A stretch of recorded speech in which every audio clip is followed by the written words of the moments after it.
Conversation Continues is a project that resulted in an album. It's an imaginary conversation that Dizzy Gillespie and Chano Pozo are still having. The conversation is very much alive. They're still in some dimension continuing to plot the future of this music, which is neither Cuban nor jazz, but something that Dizzy Gillespie called universal music. We brought 58 people to Cuba to make this album. And while we were there, President Obama shocked the world with his announcement. I've instructed Secretary Kerry to immediately begin discussions with Cuba to reestablish diplomatic relations that have been severed since January of 1961. Going forward, the United States will reestablish an embassy in Havana. After all, these 50 years have shown that isolation has not worked. It's time for a new approach. It was an incredible timing. Sure, it was a coincidence, but it was also very symbolic. Because through music, we've been trying to harmonize our relations for over a generation.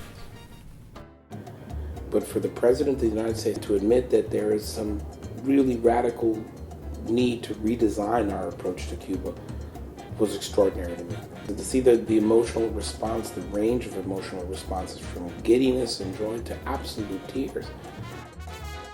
That night, we went to Couteau's home, who's a tres player, and I'll always remember what he said. Pienso que está sucediendo algo bien grande para todos. Todos estamos esperando que el mundo cambie. Nuestros países, verdaderamente unidos, podamos ser una sola nación, tanto en la cultura. Couteau is right. Something big is happening. On this album, you can hear an echo of the future. We commissioned half of the pieces by Cuban composers, half of the pieces by American composers, and all we told them was, imagine what that conversation sounds like to you. With this heavy vibe, we went into Abdallah's studios and laid down the album. 24 musicians from the States, 10 from Cuba. All told, about 75 people from both countries and around the world came together to put this on wax.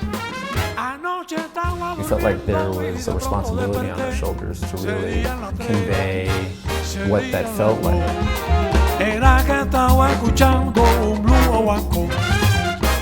To share this music with the Cuban musicians that were playing with us and on that historical moment, on that historical album. It was something that words cannot describe.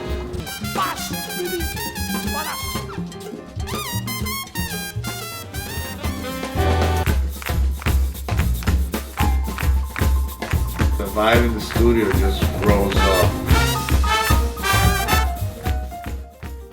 I think part of it was just the feeling of triumph, that we were here, we got here, that we were there when an amazing historical moment took place, and that we were doing what we were created to do.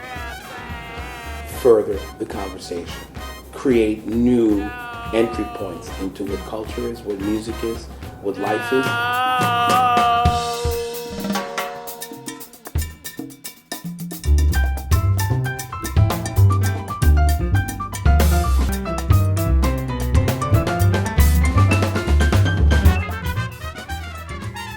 This recording isn't just about music, it's about repairing that rift between Cuba and America.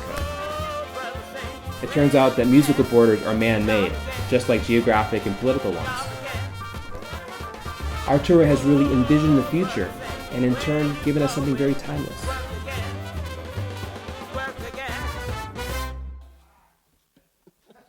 Ha ha ha!